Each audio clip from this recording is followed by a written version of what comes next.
zal iets moeten gebeuren. Alles allemaal is leeg. op. Het is allemaal leeg.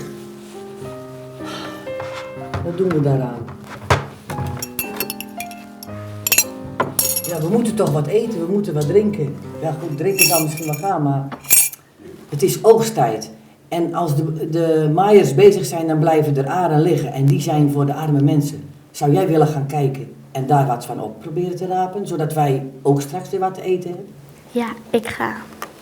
Ja, heel veel succes. Ik hoop dat je dat meebrengt.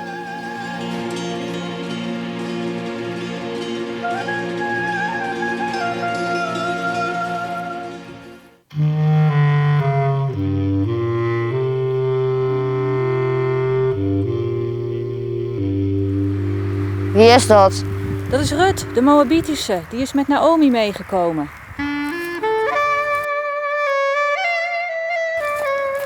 Je mag zo vaak komen op het veld als je wil. En je mag zoveel koren meenemen als je wil. Je mag ook drinken bij de maaiers van ons.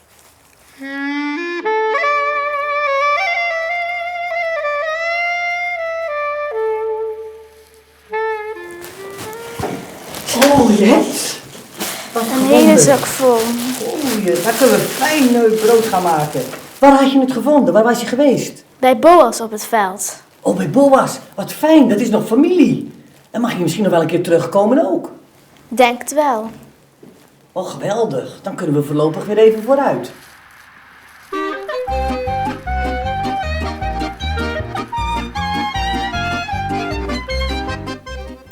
En daarom zijn we hier samen om jullie te trouwen. Neem je Boas, Rut als je vrouw. Ja.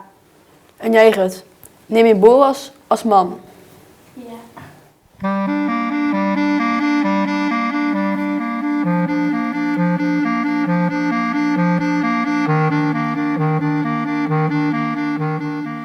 Wat ben ik blij en gelukkig dat alles toch nog goed gekomen is na alle ellende.